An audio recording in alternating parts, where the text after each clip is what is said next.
Je veux que vous remarquiez quelque chose ici, c'est très important. Écrivez cette image avant la domination. Que disais-je encore une fois? Vous souvenez-vous de la définition que nous avons donnée du caractère? Vous souvenez-vous le mot image d'accord? C'est important. Tu vois, le mot image est le mot pour le caractère, donc chaque être humain a été conçu pour diriger. C'est pour ça que Dieu t'a donné la domination. Et le leadership n'a jamais été donné sur les gens, c'est vraiment dans un domaine de don. Tout le monde dans cette pièce est né pour diriger mais pas pour guider les gens. Tu es né pour diriger dans un domaine de don. Et ton don attire les gens. L'attirance fait de vous un leader. Avez-vous compris ce que je viens de dire? On vous a appris que le leadership n'est réservé qu'à un certain groupe de personnes. C'est un mensonge venu du puits de l'enfer. Il nous a dit à tous d'avoir la domination. Tout le monde est un souverain mais pas sur les gens. Vous avez été créés pour diriger dans un domaine du don. Et votre don est ce qui vous rend précieux pour le monde. La Bible dit que ton don te fait de la place ou dans le monde et te mènera devant de grands rois, pas ton éducation, ton don. C'est pourquoi la plupart des personnes avec un doctorat sont des ratés, car tu peux avoir un doctorat sans connaître ton don. La plupart des personnes instruites travaillent pour ceux qui ont abandonné l'école.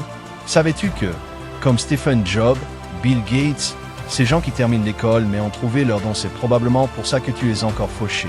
Car tout ce que tu es, c'est un emploi. Tu n'as jamais été déployé. Musique, ton don. C'est que quand tu te déploies, tu es puissant mais tu ne le sais pas parce que ta culture t'entraîne à trouver un emploi. Pas à trouver ton don. Donc la plupart d'entre vous ont été mal éduqués et leur vie est misérable. Tu as 50 ans et tu ne sais toujours pas pourquoi tu es né. Parce que ta culture, tu as appris à avoir une éducation, à trouver un travail. Puis quand ils ont fini avec toi, ils te licencient. Ils te mettent à la retraite et ils te jettent par la fenêtre. Ton cadeau, c'est ce que tu veux? Trouve tous mes livres, j'ai écrit. Tout, je m'assure que chaque livre contienne comment trouver ton cadeau. Si tu m'as acheté un livre aujourd'hui, tu vas te transformer. Tu le lis, parce que si tu trouves ton don, tu deviens très dangereux, tu deviens inemployable. Applaudissements, ton don, c'est ton fruit de leadership. Note ça. Qu'est-ce que je veux dire par là? As-tu remarqué que un arbre fruitier, quand il porte le fruit, il ne t'apporte jamais le fruit. Laisse-moi le répéter ici, ces gens ont l'air un peu sages ici. J'ai dit manière, un arbre fruitier porte son fruit, ne t'apporte jamais le fruit. C'est bien ça exactement? Porte juste le fruit, que se passe-t-il? Tu es attiré par l'arbre. Ton don est ton fruit que Dieu t'a donné à l'intérieur pour servir le monde. C'est pourquoi Jésus a dit que si tu veux être grand, tu deviens serviteur pour tous. Que veux-tu dire par tu leur sers ton don et ils te trouvent musique? C'est pour ça vrai les leaders ne cherchent jamais de suiveurs? Écris-le. Que ai-je dit? Oui, les disciples sont attirés par les vrais leaders, mais ils ne sont pas attirés pour toi. Il faut faire attention. Ils sont attirés par ton don. Donc parce que les gens viennent vers toi, ça ne veut pas dire qu'ils t'aiment bien. Tu dois te protéger d'eux. Ils viennent pour ton fruit. Musique. Alors dis à ton voisin, je ne te fais pas confiance, tu veux juste mon fruit. Tout le monde. Applaudis avec moi, juste félicite. Dieu, tu es ma nourriture. Donc Dieu t'a fait pour être un leader avec un don. Maintenant, cela signifie que tu es né pour dominer dans un domaine de don, mais maintenant regarde Dieu agir. D'accord? Écris ça, c'est très important. Le caractère est l'essence même de Dieu. C'est pourquoi le Seigneur notre Dieu est un. Donc Dieu lui-même est le caractère. C'est pourquoi tu peux lui faire confiance. Il ne change jamais. Il est le même hier, aujourd'hui et pour toujours. Je me demande si tu es. Qui es-tu? Mec, es-tu cette personne tout le temps assis dans cette pièce? Que fais-tu à 2 heures du matin devant ton ordinateur si tu ne le connais pas? Personnage, Dieu est le personnage numéro 2. Dieu se vante qu'il ne change jamais. Ai-je raison? Modifie la Bible. Il dit que je ne change jamais. Je ne change jamais. Il n'y a pas l'ombre du retournement avec moi. Je suis le même hier, aujourd'hui et pour toujours. Le Seigneur est un seul moi. Je ne change jamais. Il te parle du caractère. C'est pourquoi nous pouvons lui faire confiance. Il est stable. Dieu a dit que le ciel et la terre devaient disparaître avant que je ne rompe ma parole. Voilà le caractère, il sacrifierait l'univers pour tenir sa parole.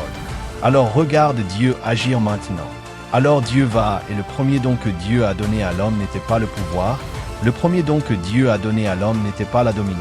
Tu sais, beaucoup d'entre vous s'enthousiasment à propos de la dominion. Dominion. Tu sais, j'ai la dominion.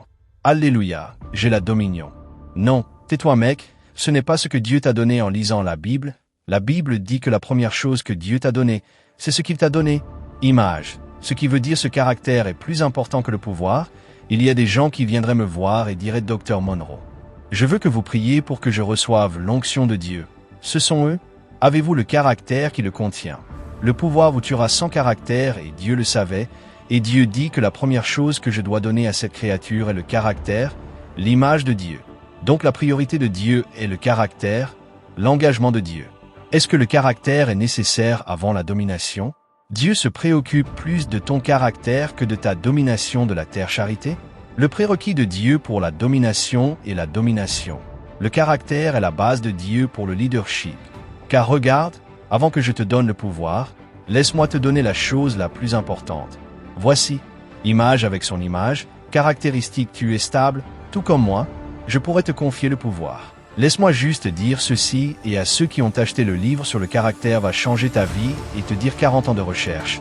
Note ceci, voici ce qu'il découvre et sait. Dans le livre, j'en fais un chapitre entier. J'ai découvert que 3 choses vont tester ton caractère. 3 choses, il y a 3 choses qui vont manifester ton caractère. Ils te diront si tu as du caractère ou pas. 3 choses. Premièrement, c'est le pouvoir. Quand tu donnais à une personne du pouvoir, le personnage apparaît. Deuxièmement, l'argent quand on donne beaucoup d'argent à un humain, son vrai moi apparaît. Et troisièmement, l'accès au sexe. Si vous donnez à un humain accès au sexe, son caractère apparaît. Tout son absence, seulement 3 choses. Donc si vous voulez savoir ce qu'est vraiment une femme, donnez un pouvoir, de l'argent et un accès au sexe, vous savez tout ce qu'un homme qui donne vraiment de l'argent au pouvoir et l'accès au sexe, et c'est pourquoi chaque être humain sur cette terre qui a jamais échoué, c'est à cause du pouvoir, de l'argent ou du sexe, du caractère. Je me demande si tu vas arriver jusqu'au bout. Mec, vois, c'est la question. Ne réponds pas à la question. S'il te plaît, c'est sérieux parce que tu ne sais pas? La Bible dit que la race n'est pas pour les Swift. À voir.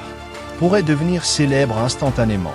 Mais dans le royaume de Dieu, la course n'est pas pour le Swift qui atteint le sommet d'abord la race, et pour celui qui endure jusqu'au bout sera-t-il encore là quand je reviendrai dans 10 ans et sera-t-il toujours la même personne? C'est la question du caractère. La reine Victoria est toujours là 289 ans plus tard. Elle a survécu à chaque tempête, chaque ouragan. Je me demande si tu peux encore tenir debout et toutes les tentations sont passées. La seule façon de tester le caractère est par la tentation de le noter. Le mot « tentation » n'est pas un mot négatif. Un jour, je reviendrai pour l'enseigner, mais dans le livre, je fais tout un chapitre sur la tentation parce que tempérer le temple tout de suite tempérer vers la tentation ou vers le temple signifie tester la faiblesse. C'est tout ce que ça veut dire que tu n'auras jamais, jamais un moment de ta vie où tu es libre de la tentation. Alors surmonte-le. Habitue-toi à ça. Jing sera constamment dans ta vie pour surveiller ton caractère. Merci, ton caractère est aussi fort que la tentation dans laquelle tu es tombé. Sais-tu ce qui a poussé Ève à choisir le fruit? Ce n'était pas difficile. Satan dit, « Regarde, veux-tu être comme Dieu ?» C'était la tentation. Quel est le pouvoir de Dieu? Bien sûr, il lui a menti parce qu'elle était déjà comme Dieu. Mais Satan et tous les tentateurs avec ce que tu as déjà été, tu es donc ton plus grand danger et l'ignorance de toi-même. Tu ne peux pas me tenter d'être ce que je connais. Je suis déjà quelque part, si tu devenais ignorant qui elle était. Alors Satan l'a tenté pour la faiblesse. Veux-tu être comme Dieu? Lis-tu le verset « Faisons de l'homme à notre image, et comme nous elle était déjà comme Dieu, mais l'ignorance te fera douter de toi-même. » Personnage numéro 6 que Dieu a donné le caractère avant le pouvoir. Dis-le. Dieu a donné le caractère avant le pouvoir. Dis-le encore une fois.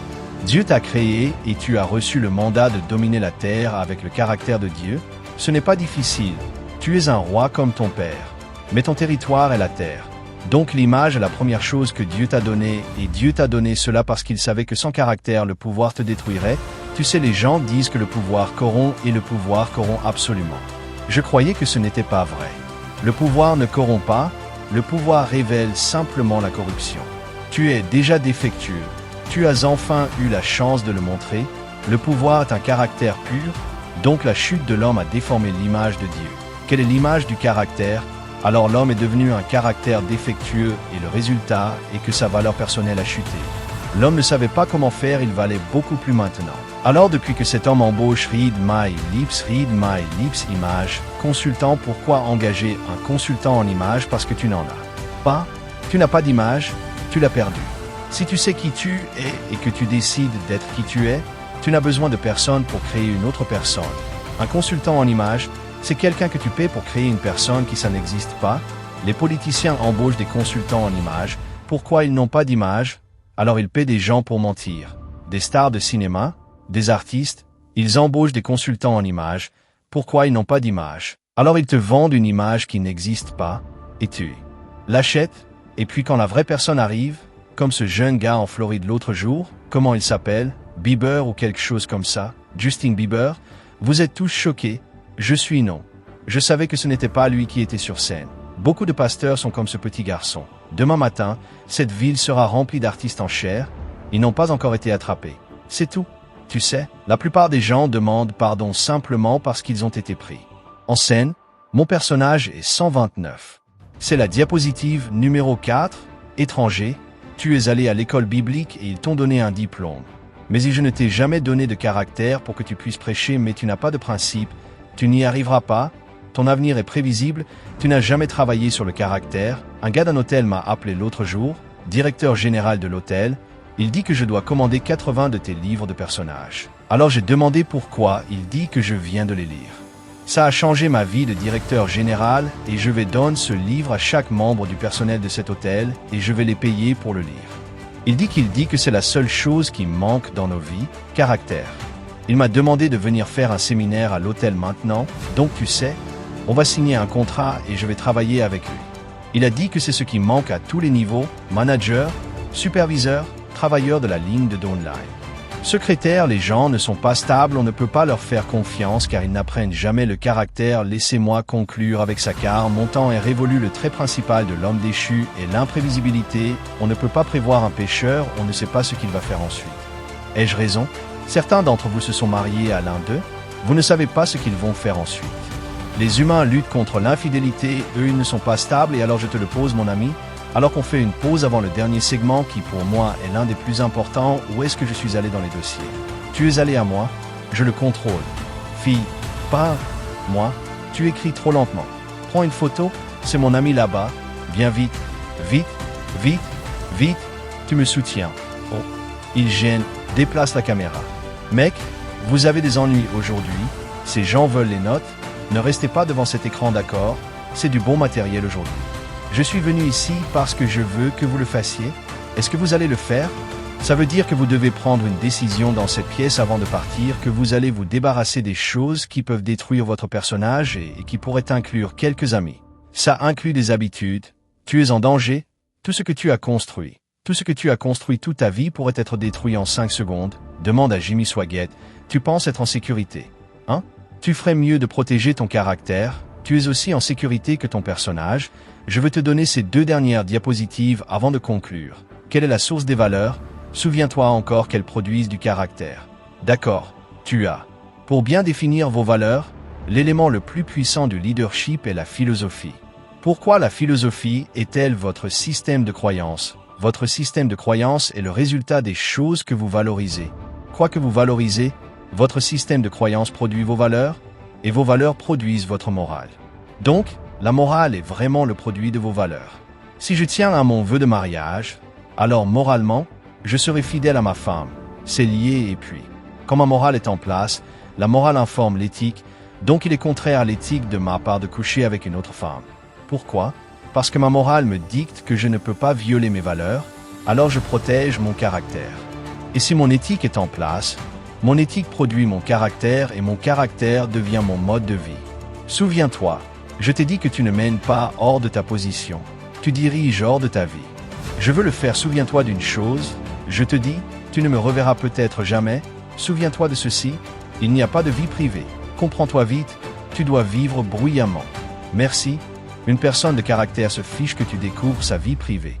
Si tu as peur que je découvre ta vie privée, tu n'as pas de caractère, tu es un personnage. Quel est ton problème ici? Ces gens sont lents à s'arrêter. Ici, il faut prier pour eux. Tu essaies de prendre une photo. Souviens-toi, si tu prends une photo de mes diapositives, tu dois me reconnaître quand tu l'utilises. Sinon, tu voles, et si tu as du caractère, tu ne voles pas. D'accord, donc à chaque fois, je dois généralement dire Dr. Miles Monroe dit Alléluia. Voici Desmond Tutu, quel homme.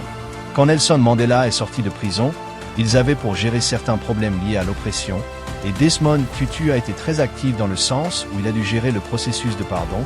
Tu sais, je vais trop vite en ce moment. Peut-être que je reviendrai l'année prochaine pour faire certaines choses.